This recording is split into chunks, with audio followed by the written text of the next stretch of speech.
Today, Silas and I are not going to dive into the trash.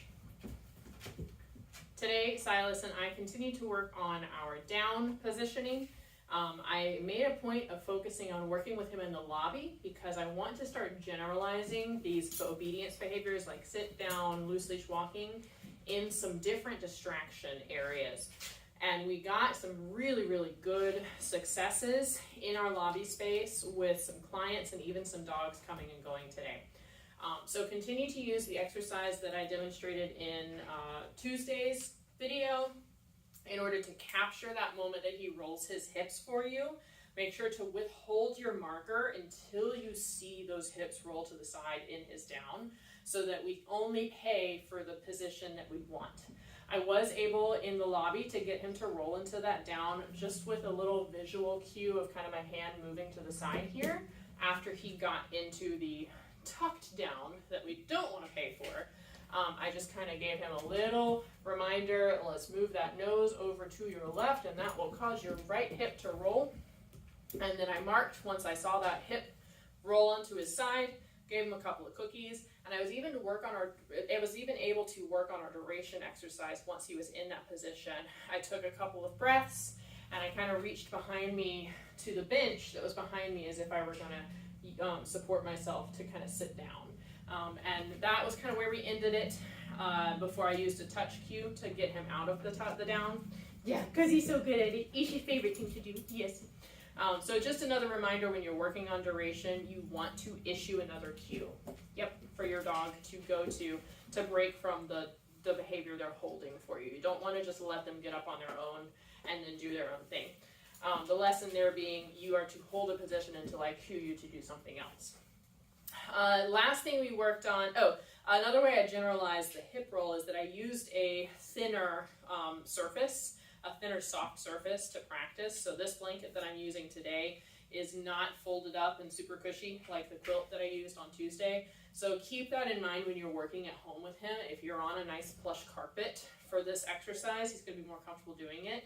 I would encourage you then to get just a bath towel or maybe a towel that you've designated as one of his towels.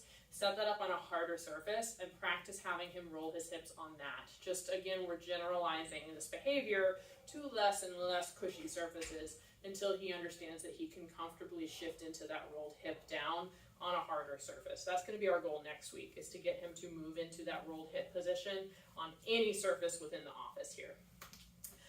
Last thing we worked on, kind of introducing a new exercise today, is I stumbled upon an opportunity to practice some It's Your Choice with cookies on the floor.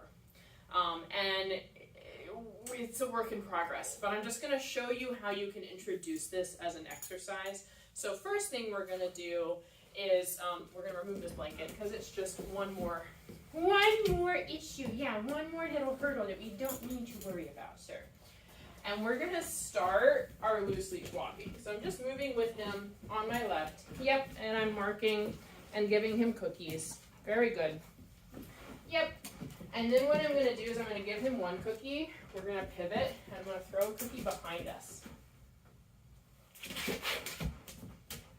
And you see what happens initially. Yep, good boy. Initially, he's like, wait, let me go get that for you, Mom, or Miss Laura, because you dropped it. Yep, good boy. Yep. And so now I'm shifting my marker a little bit. Again, we're falling back on a technical skill. This is about the timing of your marker. Yep, so I'm issuing my marker anytime I see him look down at the ground without diving for the ground. Keep that in mind. Yep. You can also pay if he sticks to that heel position. Yep, and offer him an easy win of like a hand target or something. But you want to just keep an eye on where his eyes and his nose are pointing, and anytime he takes a look at that kibble, yeah, now he's zeroed in. So he's ignoring the kibble that's on the ground here, so I'm going to make another pass, even a little bit closer. Yep, good boy. Yep, good job, bud. Yeah, very nice. Yep, good boy. And then you can end it right there. Because I accidentally dropped another treat. he found it with his eyes, yep, but did not go for it. And that is the lesson here, is we're walking, you see things, you do not immediately try to put them in your mouth, and you get paid for that. Can you sit? Sit. Yep. So this is an expansion on the It's Your Choice game. Another bit of challenge to it, because now the treats are no longer in your hand or under your foot. They are free in the environment, and you're moving through the environment. And your marker is what's going to keep him from dive bombing those cookies that are on the ground, because you want to capture the moment that he sees the cookie but does not go after it. Use your marker in that moment so his head whips back to you, and you can deliver 1 or even 2 or even 3 cookies in a row for him not going after the one on the floor. This increases the value of focusing on you no matter what distractions are present. Okay? Yep, good boy. Let me know if you have any questions about these exercises, and we'll continue to work on his rolled hip down, his duration, and his impulse control